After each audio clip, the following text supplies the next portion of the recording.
Pessoal, bom dia, boa tarde, boa noite, dependendo do horário que cada um esteja assistindo esse vídeo.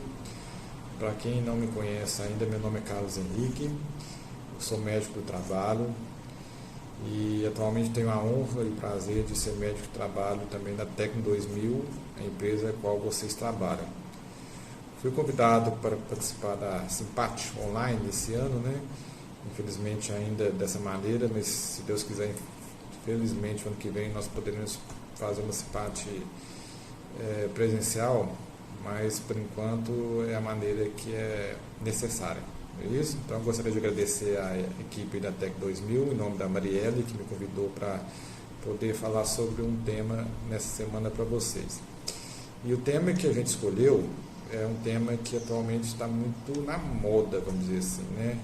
Nos últimos anos vem ficando muito na moda, mas que a Covid no último ano veio aflorar ainda mais os casos, que é de transtorno de ansiedade. E eu escolhi esse tema, gente, porque eu tenho notado nos últimos períodos que eu tenho feito aí na Tecno 2000, uma quantidade grande de pessoas que aparentemente estão sofrendo de transtorno de ansiedade. Por isso que eu gostaria de falar um pouquinho para vocês sobre isso. E eu prometo para vocês que vai ser um vídeo curto, porque ninguém vai aguentar ficar assistindo um vídeo desse por muito tempo.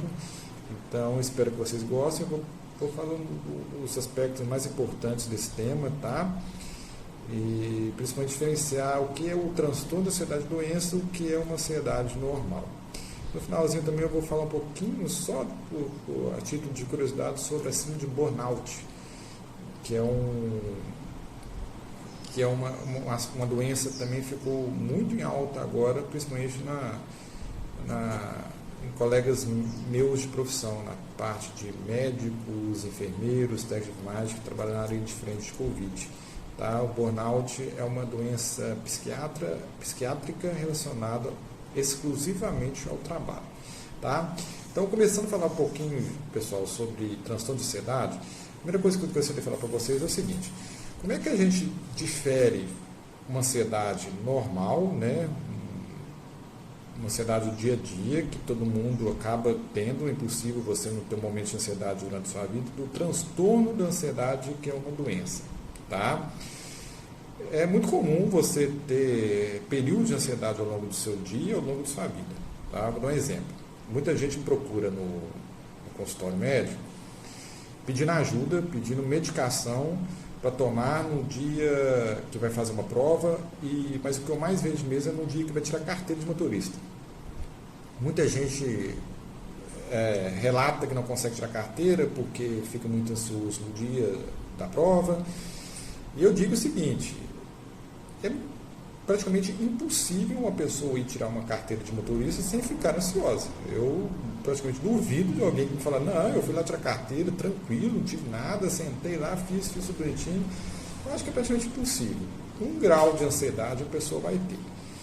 Só que a diferença da doença para essa ansiedade que é considerada normal é o seguinte: passou aquele período ali, no outro dia você está ótimo, tá? Voltou tudo ao normal. Passou aquele dia daquela prova, você volta ao normal. Agora, já o transtorno de ansiedade, não. A pessoa tem uma persistência de uma preocupação excessiva com algo, com o dia a dia, tá? Seja com o trabalho, seja com a família, seja com o problema familiar, a pessoa está dia e noite preocupada excessivamente com alguma coisa, tá? Essa preocupação excessiva por um tempo longo é o que caracteriza o transtorno de ansiedade doença. Tá? Não basta só isso.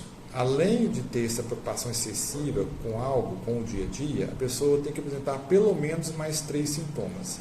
Os mais comuns são irritabilidade, a pessoa fica muito irritada, distúrbios de sono, a pessoa costuma ficar sem dormir, ter problemas para dormir, e dores, principalmente dores, tensões musculares, dores de pescoço, dores de cabeça.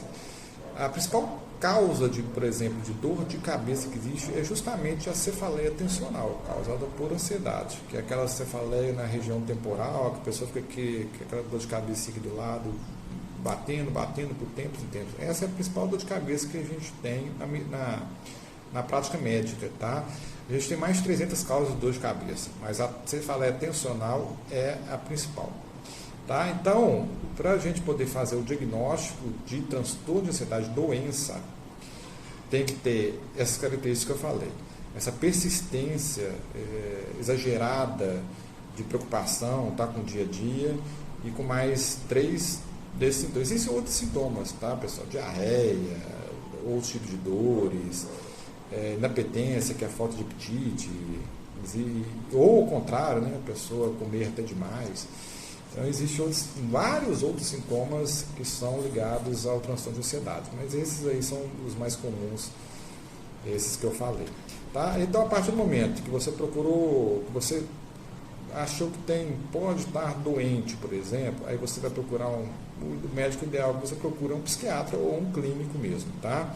Aí o clínico vai te avaliar e ver se realmente você sofre de transtorno de ansiedade. A partir do momento que ele fizer o diagnóstico de transtorno de ansiedade, ele vai te tratar. E como é que a gente trata o transtorno de ansiedade? Com medicamentos, né, ansiolíticos, que são que é a mesma classe dos remédios de antidepressivos, tá? Por isso que a gente tem muita dificuldade, às vezes, tratar a ansiedade, porque na hora que a gente passa um remédio para o paciente, na que vê que é um antidepressivo, já tem um certo preconceito. Tá? Na verdade, muita gente tem preconceito, inclusive, de procurar psiquiatra para tratar transtorno de ansiedade, só por ser psiquiatra. Então, a gente ainda tem muito esse estigma, né, dentro da nossa sociedade. Então, o que eu queria dizer para vocês é o seguinte: vocês que estão sofrendo com alguma desses sintomas que eu falei, que acham que pode estar sofrendo com essa doença que eu falei, cuidem-se, tá? Procurem-se um médico, procurem-se uma ajuda, que às vezes vocês estão precisando ser tratados. E além da medicação que eu falei, outro pilar essencial para tratar o transtorno de ansiedade é a psicoterapia, tá? Tão importante quanto o medicamento, tá? Eu atendo clínica também, clínica médica, então muitas vezes quando eu atendo um paciente psiquiatra, um paciente ansioso, depressivo, seja o que for, eu sempre bato na tecla da importância de procurar um psicólogo, um terapeuta, seja o que for. Importantíssimo para o sucesso do tratamento. Tá? Então, é isso. E além do tratamento medicamentoso e da psicoterapia, eu sempre bato na tecla. Muitos de vocês já devem ter escutado eu falar isso com vocês nas nossas consultas periódicas, admissionais, da importância de se ter um hobby, de fazer uma atividade física, tá, pessoal? Manter-se a cabeça ocupada com outras coisas que não seja só o trabalho. Isso é importantíssimo, tá? Atividade física, por exemplo, é importantíssimo para tudo, mas a parte psíquica, ela é essencial, tá? Eu lembro que quando eu comecei a atender a Tec 2000, quando eu assumi a Infoco, eu falava com muito orgulho da quantidade de pessoas na Tec 2000 que era ativa fisicamente, a quantidade de pessoas que faziam atividade física. Era um exemplo assim, para as outras empresas que eu presto serviço, sabe?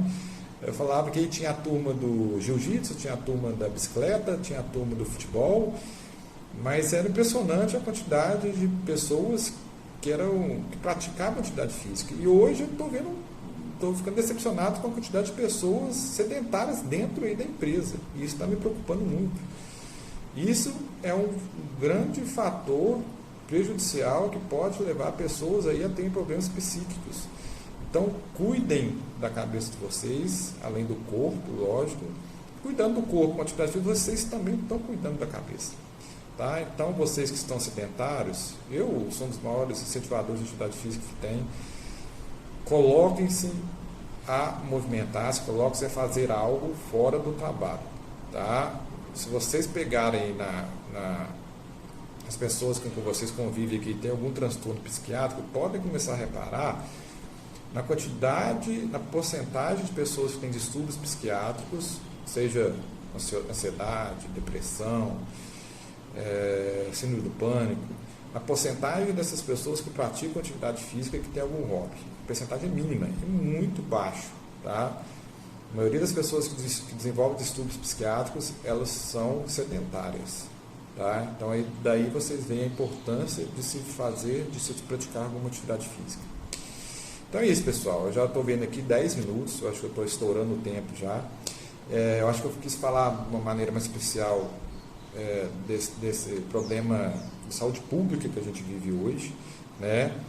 Era só para ser sucinto mesmo, não quero extrapolar no tempo, não.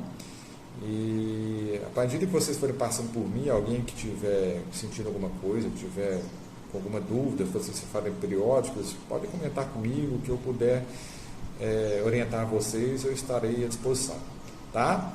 E para finalizar, só a título de curiosidade mesmo, porque nesse último ano a gente tem visto muitos casos, eu queria saber falar para vocês sobre uma síndrome que às vezes vocês nunca ouviram falar, que se chama síndrome de burnout. O que é a síndrome de burnout?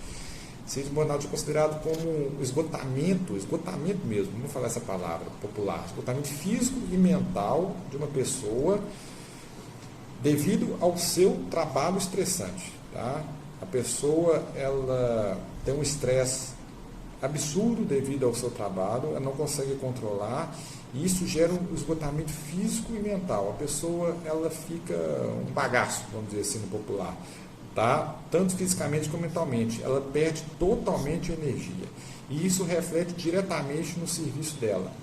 Então, esses casos que a gente tem visto, por exemplo, no último ano, pessoas trabalhando dias e noites por causa do Covid, a falta de profissionais, faz com que a pessoa tenha que trabalhar, e o trabalho mental, o desgaste mental que a pessoa tem, faz com que a pessoa perca toda a sua energia, tanto física quanto mental. Ela não consegue render mais o que ela rendia, ela começa a faltar do trabalho, ela começa a perder